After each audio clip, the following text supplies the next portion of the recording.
Good afternoon. Good afternoon. It's my pleasure to welcome you in our series of podcasts at Anti-Corruption Education Project, Erasmus Plus project, which is intended to prepare different education materials for our students or wider public.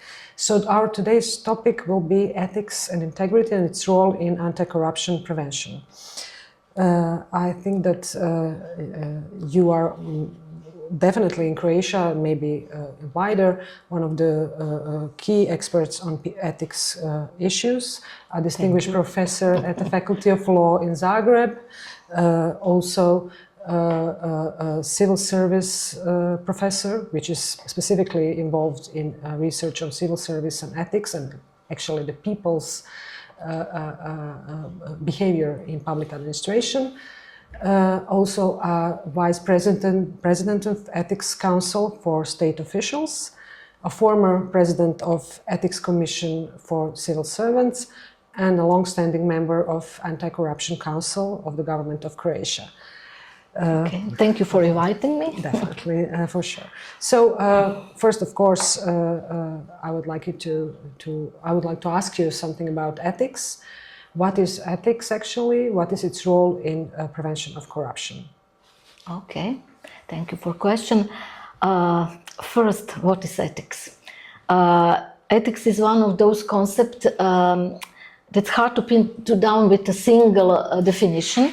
It's a branch of philosophy, and many consider the Greek philosopher Socrates the father of ethics in Western thought. Socrates explored thoughts about morality, conscience, duty, in general moral ideas. And today ethics is often defined as science of morality. But it's not exactly the same as morality. I think it's important to emphasize this. Moral is a social concept, and what society accepts from us. And we may not always personally agree with social moral. If we go against this moral, society will punish us. On the contrary, ethics is more individual. It's about our own beliefs about what is right and what is good, what is wrong.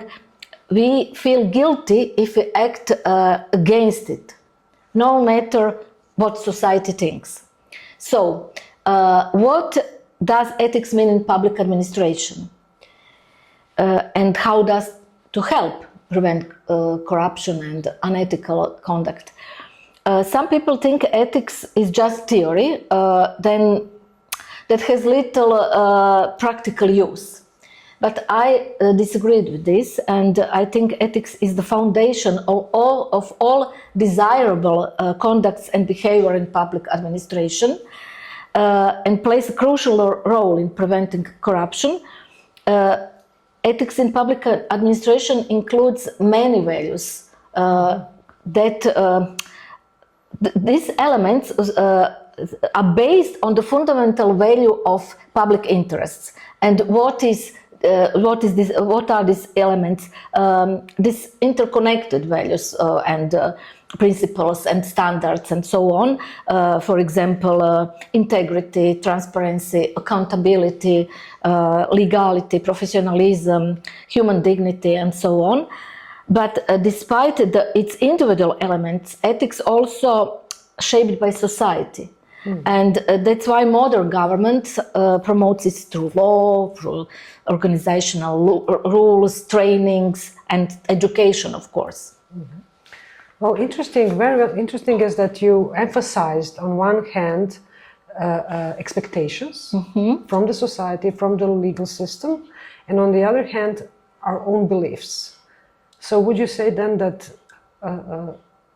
that there is a need for develop beliefs, what is ethical, what is unethical, and that we could do it through educational programs and training? Yes, of course. I think education is very, very important. We can discuss after that about this, but maybe and now. Education is important in many ways. because many people don't know what is ethics and what's good or bad behavior and so on. What is expected of what them. is expected of them, and that's why there exist codes of conduct, codes of ethics, and many other. Yeah, that leads me to the second question, which is actually, this was a great introduction in that. The role of Ethics Council for state official in executive government in Croatia. You are vice president of that council. This is actually these are first years of such council existing in Croatia, several years. From 2023. Yeah, yes, from 2023. Yeah. So what is the role of this council? What is your experience in working in this council? What is the main areas of work of the council and how it is helping preventing corruption? It's many questions. I try to answer on some of this. Yeah. First, just to say, the full name of the council is the Council for the Implementation of the Code of Conduct for State Officials in executive bodies. Why I said this? Because its main purpose is to put the code into implementation, into practice. In short, the council gives many, has many activities. For example, it deal with compliance, complies with the code, monitors anti-corruption measures, deal with education with public officials, advice to officials. For example, we can provide confidential advice to officials and so on.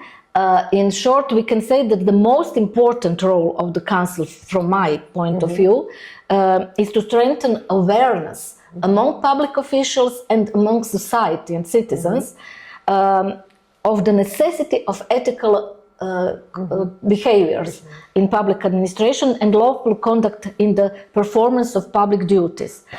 So it does not impose sanctions or conduct prosecution.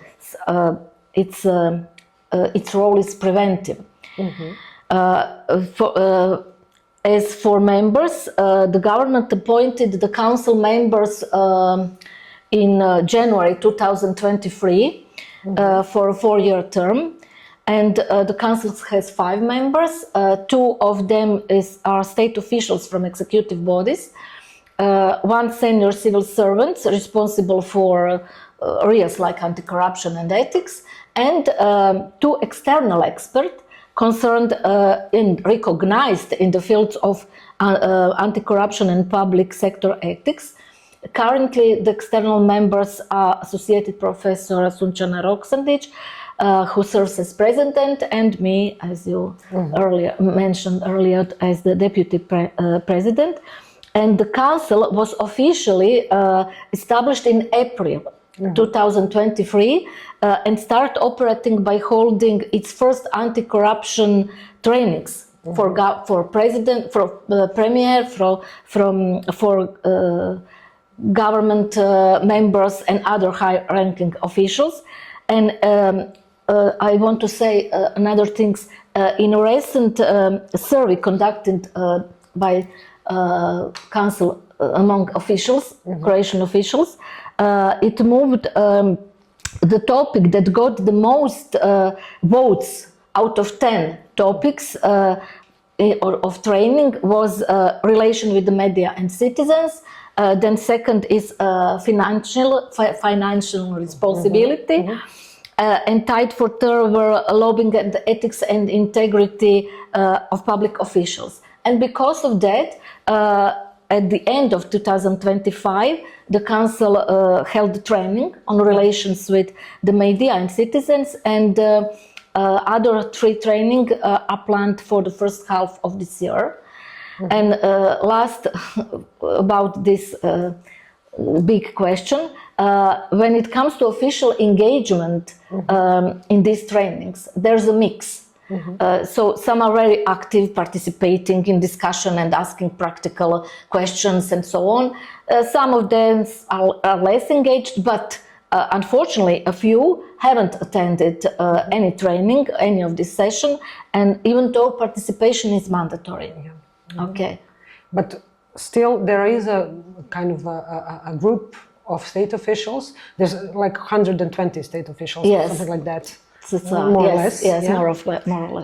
So let's say a group, at least half of them are interested and want to work on their ethics. Yes. And I think that this idea for them to have a media and communications topic, which is not maybe a core ethics topic, but this is something they want to show to the public that they care in communicating with them, and to present what they are doing. So it is, let's say, a positive.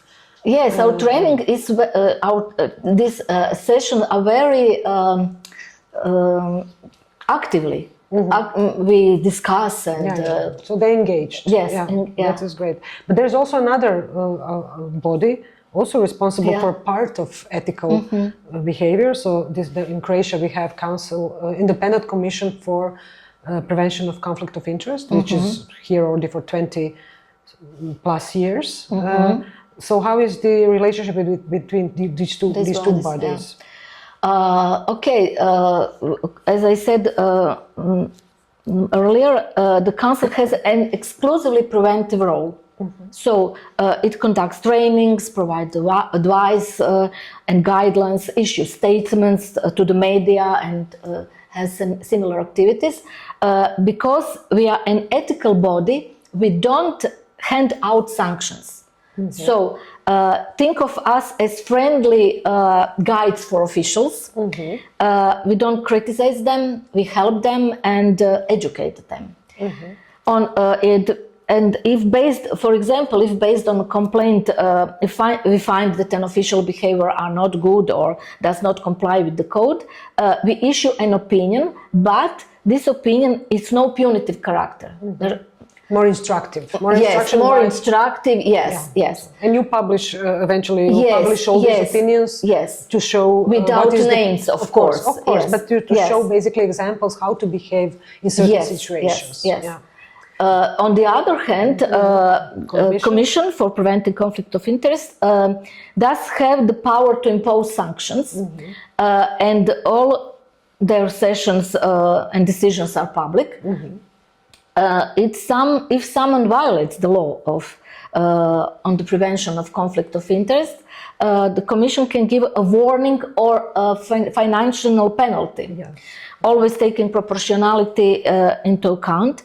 They can also require that the causes of the conflict of interest be corrected within some period. Both bodies cooperate and holding joint meetings and round tables and coordinate future joint activities, for example, trainings. Because also the Commission has to work on preventive side of their role. So we have some similar topic in codes and in the law.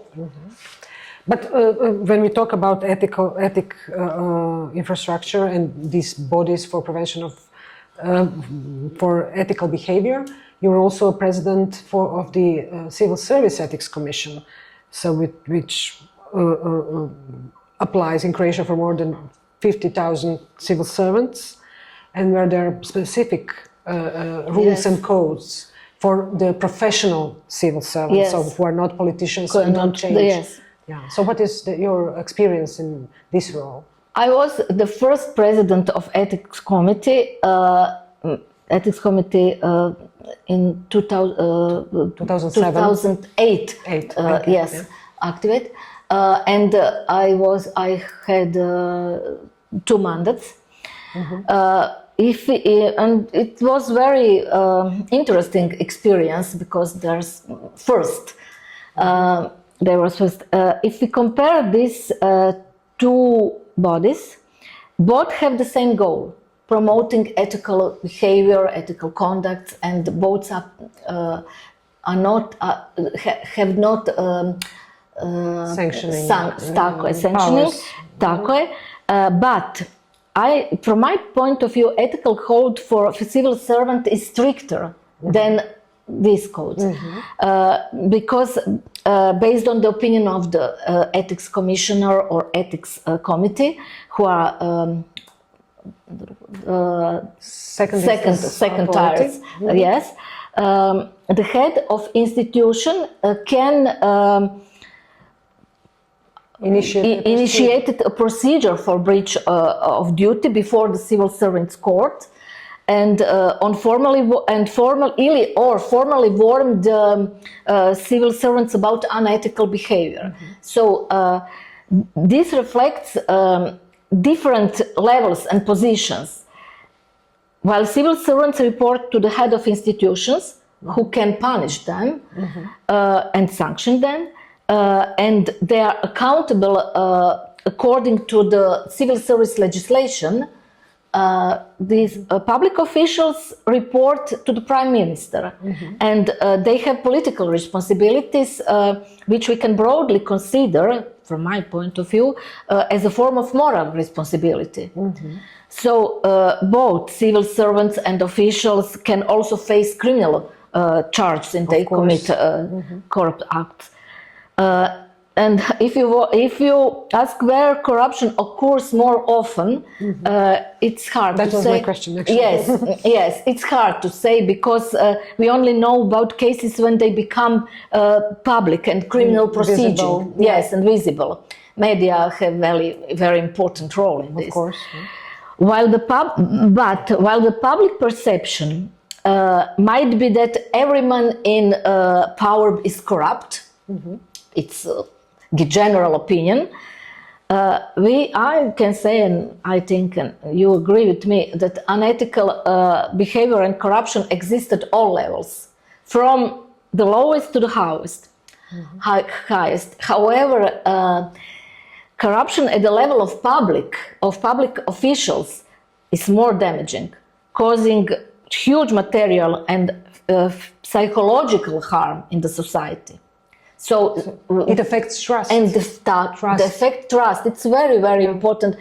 Today, many citizens, not only in Croatia, in whole European Union, there's a decline of trust in general. Decline of trust. Because of all these corruption cases that went.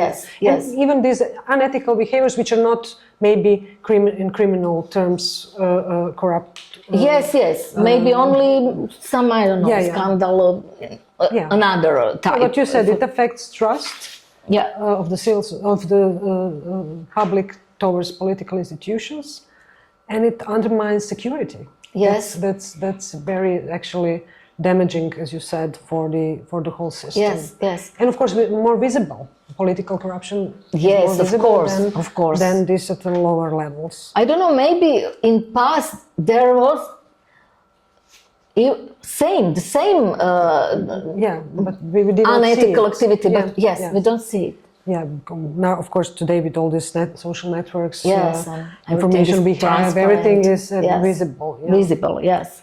And it also affects the perception levels. We all know that there's a perception, an index of perception of corruption, and it's already known in research show that when it's all out, then the perception really is bad. So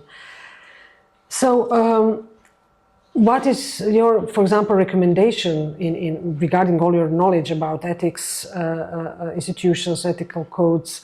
What is your experience in other countries, and what would be some kind of recommendation for the region? Okay, I don't believe in unique solutions, in one-size-fits-all approach, because every country has its own specificities, own institutional context and characteristic. Even when we look at a group of countries that share a similar background, for example, ex-Yugoslav countries, which have a very different historical and, administrative legacy in compare with stable Western countries, important differences still exist. And these differences are especially visible in the content of reforms, the way they are implemented, reforms, and the timing of reforms. For example, Slovenia and Croatia, as EU member states, started key reforms earlier and aligned their system with EU standards sooner, which is why they have achieved more measurable results. Meanwhile, other countries in the region, they are only now in the accession. Taking the steps. Yes. And for example, Croatia supports these countries, especially, for example, Montenegro, which has set itself the ambitious goal of joining the European Union by 2028. But I want to mention that Montenegro adopted the anti-corruption strategy only in 2024. And after not having one since 2014, 10 years are in gap, which clearly points a serious lack of political will to tackle the corruption consistently. And more broadly, corruption doesn't look the same everything. In some countries, it's morely petty corruption, in some countries, grand corruption, and it is not always in relation with development of country, with I don't know, the level of development, and so on.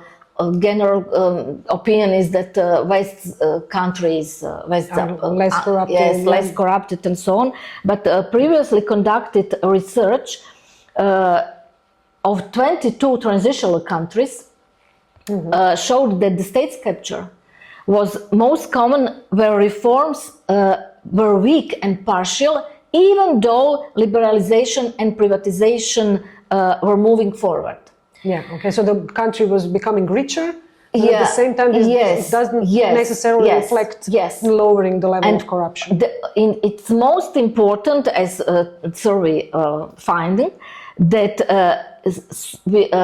was institutional reform. So countries with strong institutional reforms rarely experience grand corruption. So it's not quite simple. Yeah, but it's interesting because we again go back to the development of ethical infrastructure and education and legal frameworks. So this is basically the institutional reform which allows the lowering of corruption levels. But you mentioned the anti-corruption strategy in the context of Montenegro. As a member of Council for preventing corruption in Croatia and experience in drafting several of anti-corruption strategies and action plans. What is your opinion? Is a strategic approach towards corruption effective, or is it just a nice piece of paper which is actually...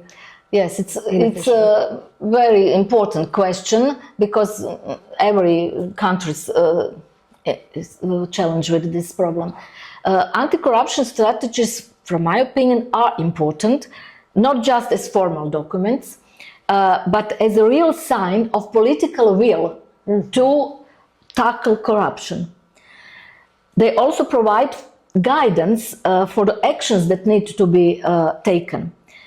What really matters is that the strategy is realistic, with clear, coordinated action and proper monitoring. It's very important things, and in many transitional countries, as well as in Croatia, the first strategies were overly unrealistic, ambitious, and I don't know, ended up mostly as dead letters on paper. But without political will and an engaged society, laws alone won't make a difference.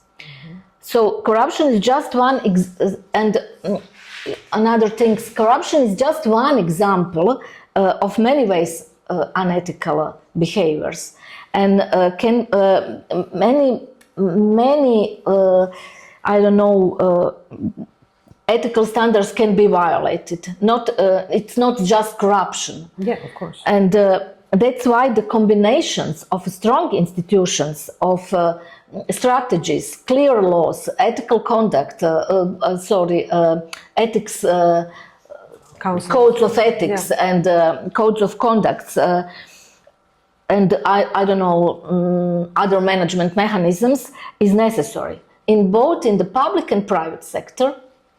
And education, I want to mention and emphasize education. I think it's very that was my actually last question. Yeah. So when you sum up, how important is training and education? Yes.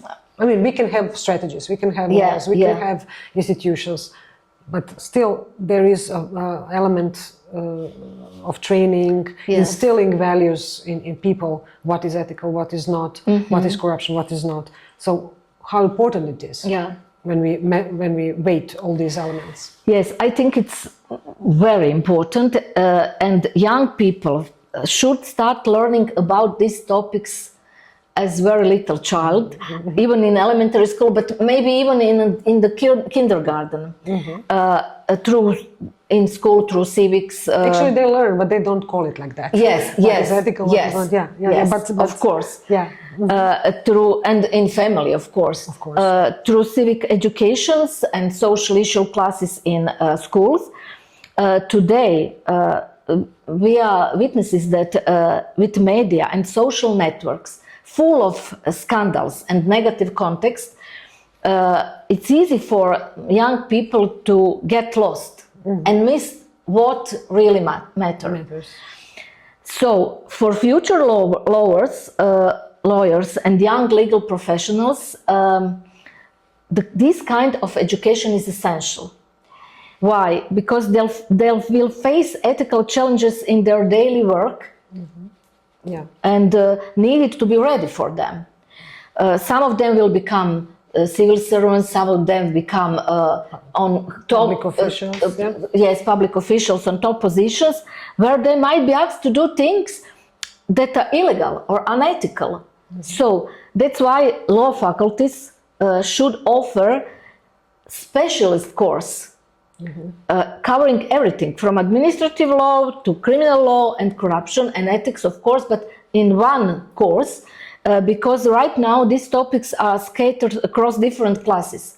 And but having a focused course, one anti-corruption course, could really make a difference. Help, yeah. So thank you very much. This is very interesting and actually the basis of fighting corruption. And especially as you emphasized at the end, it's actually a part of education for all legal professionals and even broader, everyone involved in public service. So thank you very much. And I hope you will join us in the future education on anti-corruption. Thank you very much.